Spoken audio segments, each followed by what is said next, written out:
Sebenarnya buat saya agak sulit menceritakan kisah ini karena ini merupakan pengalaman yang amat sangat romantis sih buat saya. Dan saya berusaha untuk melupakan kisah ini. Memang sih saya udah lupa gitu dengan cerita ini. Soalnya kejadian ini udah lebih dari 20 tahun yang lalu. Tapi tiba-tiba suatu malam saya bermimpi kisah yang sama yang pernah saya alamin 20 tahun yang lalu. Waktu itu saya diterima kuliah di universitas negeri di sebuah kota lain. Dan teman-teman SMA saya tidak ada yang sefakultas dengan saya. Jadi saya sendirian di fakultas itu. Maksudnya tuh saya di fakultas itu sendirian, teman-teman saya beda fakultas gitu. Nah, karena tempat lingkungannya baru, saya belum punya teman dan jaraknya juga lumayan jauh dari rumah. Jadi mau tidak mau ya saya harus kos. Saya dapat kos yang tidak terlalu jauh sih dari fakultas kampus saya. Dan itu bangunannya bangunan yang lumayan baru. Nah, di rumah kos itu ada 2 lantai dan kamar saya berada di lantai kedua, jadi di atas.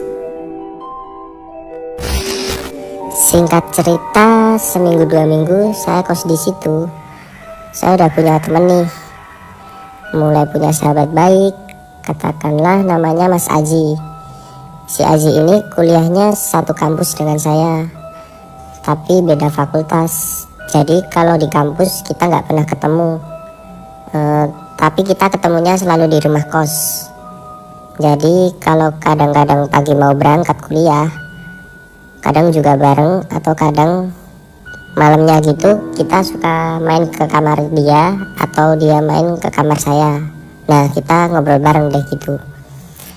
Singkat cerita, sudah sekitar kira-kira 2 apa 3 bulan gitu. Suatu malam kita biasanya cowok-cowok kos di situ suka ngumpul gitu. Biasalah cowok-cowok kan suka ngumpul. Waktu itu kalau nggak salah kita ngumpul di salah satu kamar teman kos saya. Itu semua ada di situ kecuali si Aji ini. Kita lagi ngobrol nih. Tahu-tahu ada salah satu temen kos saya tuh bilang gini, "Lih, Aji kemana ya? Kok udah lama nggak kelihatan?" Terus saya bilang, "Masih ada kok. Saya kalau pagi masih suka bertemu di pintu kamar kosnya." "Iya Lih, tapi kamu tahu nggak kalau tiap malam si Aji itu nggak ada di kamarnya?" Saya kaget ya. Saya bilang, "Kok bisa gitu? Tahu dari mana kamu?" "Iya, soalnya kan kita kan kalau malam kadang suka main gitu ke kamar-kamar gitu, ngecek-ngecek gitu, ada siapa gitu, atau siapa yang belum pulang gitu. Jadi kita tahu gitu." Dan udah hampir sebulan ini saya ketok kamarnya Aji, itu nggak ada jawaban. Terus saya bilang lagi, "Mungkin Ajinya udah tidur kali." "Enggak Lih." Terus tiba-tiba ada salah satu temen lagi yang ngomong, "Enggak Lih, saya pernah ngelihat itu dia ada di pinggir jalan sendirian. Apa ya namanya? Nggak tahu lagi nunggu siapa.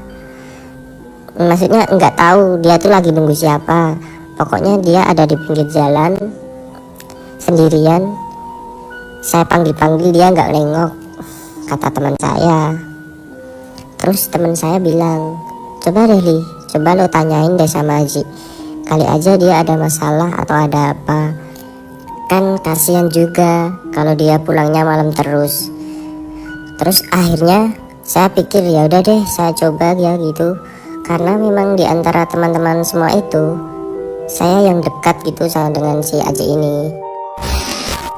Akhirnya saya ketok deh kamarnya Aji. Belum malam waktu itu ya, baru hampir maghrib gitu.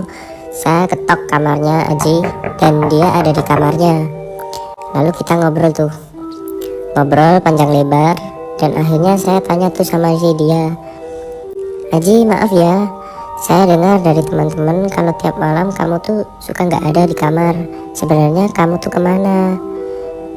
Di situ dia agak kaget ya, dan akhirnya dia bilang, "Iya Lih, sebenarnya aku udah punya pacar dan muka Aji tuh ya gimana ya, ngelihat temen yang baru pertama kali pacaran gitu kan, jadi mukanya tuh seneng gitu, matanya sampai berbinar-binar gitu. Dan dia tuh menceritakan ceweknya ini, aduh gitu, jadi aduh gimana ya, pokoknya dia kayak seneng banget gitulah. Kalau nggak salah nama ceweknya Dina atau Dinda, ya gitulah, pokoknya Dina atau enggak, kalau enggak Dinda, saya lupa banget namanya. Cuma yang saya inget tuh itu Dina, kalau enggak Dinda itu. Nah, si Aji bilang Dina ini seniornya ketemu di kampus, dan ceweknya ini baik banget. Jadi tiap malam tuh mereka ngobrol, kadang-kadang suka duduk di ruang tamu. Jadi sebenarnya menurut Aji mereka nggak kemana-mana, cuma ngobrol aja di ruang tamu. Dan waktu itu saya makin bingung gitu ya, karena setahu saya dari teman-teman ruang tamu tuh kosong. Jadi kalau udah jam 9 tuh ruang tamu pasti kosong, dan semua teman-teman itu udah pada masuk kamar semua gitu. Jadi nggak mungkin ada orang di situ. Tapi si Aji ini ngotot gitu, dia bilang enggak Lih, beneran kok, masa sih gue bohong, gue gak kemana-mana, gue ada di ruang tamu itu ngobrol sama Dina, masa teman-teman gak lihat sih, katanya gitu. Terus dia bilang kalau nggak percaya nanti malam gue kenalin deh sama Dina, ntar malam dia mau datang. Terus saya bilang kan, ya udah deh boleh gitu, ya saya juga pengen kenal yang mana sih yang namanya Dina ini, kok bisa bikin teman saya ini si Aji tuh aduh cinta banget gitu. Nah akhirnya kan itu saya sama Aji nungguin di kamarnya, dan akhirnya sekitar udah malam waktu itu, mungkin sekitar jam setengah 11-an tuh si Aji bilang, Lih Dina udah dateng nih. Nah waktu itu saya agak heran ya, karena saya pikir cewek namu kok malam banget sekitar jam setengah 11. Dan terus si Aji ini keluar duluan gitu ke ruang tamu, dan dia sambil ngomong teriak-teriak gitu, saya dengar kan, karena kamarnya Aji gak jauh juga sih dari ruang tamu. Dia bilang gini, Lih buruan Lih, Dina udah dateng nih. Dan si Aji ini pas itu buka pintu ruang tamu, dan begitu saya keluar dari kamar kos Aji, saya jalan tuh ke depan menuju ruang tamu.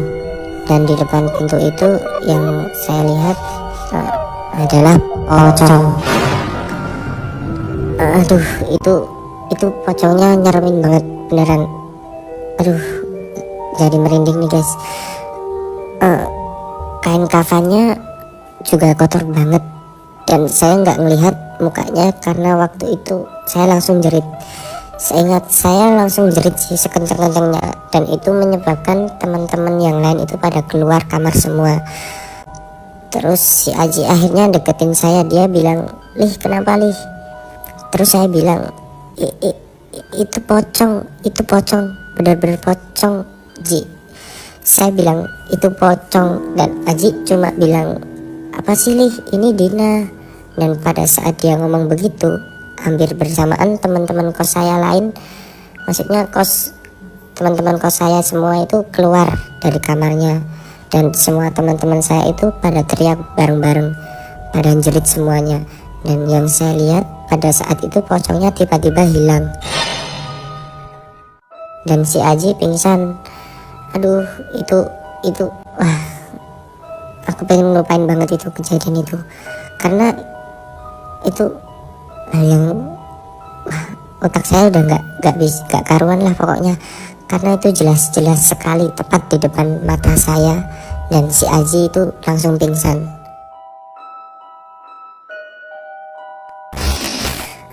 Akhirnya Aji ini rame-rame kita bawa ke kamarnya, dan pada saat dia sadar kita berusaha nyadarin tuh, dan pada saat dia sadar dia langsung bilang gini, enggak itu Dina. Dia bilang itu bukan pocong Lih, kamu salah, semua teman-teman salah deh, dia ngomong begitu. karena kita udah nggak tahu apa yang harus kita lakukan kan. Akhirnya kita minta tolong waktu itu, kalau nggak salah ada penjaga kos ya. Saya minta tolong dia untuk hubungin orang tuanya si Aji ini. Dan akhirnya kita semuanya tidur di kamarnya Aji semua gitu. Maksudnya bareng-bareng tidur di kamarnya si Aji. Karena kita ngeri ya, semuanya nggak berani masuk kamar kita sendiri-sendiri. Habisnya lihat pocong, coba siapa yang berani gitu masuk kamar. Akhirnya esok harinya pagi-pagi orang tuanya Aji ini datang waktu itu. Nah, si Aji masih shock, dia nggak tidur semalaman. Kalau nggak salah saya dan ada teman saya yang nemenin si Aji ini. Dan begitu orang tuanya datang, saya langsung ceritakan semuanya sama orang tuanya si Aji ini. Dan ya udah, saya abis itu keluar kamar. Dan akhirnya Aji ini dibawa pulang oleh orang tuanya. Waktu itu kejadiannya cepet banget ya. Saya nggak sempet tahu dia rumahnya di mana, asalnya dari mana. Saya cuma tahu orang tuanya masih satu kota lah, tapi jauh dari kampus kita gitu. Dan itu terakhir kali saya lihat Aji. Aji nggak pernah balik lagi ke kos. Dia juga katanya nggak pernah balik lagi ke kampus. Dan aduh, itu pengalaman yang sangat amat mengerikan gitu buat kami semua di tempat kos itu.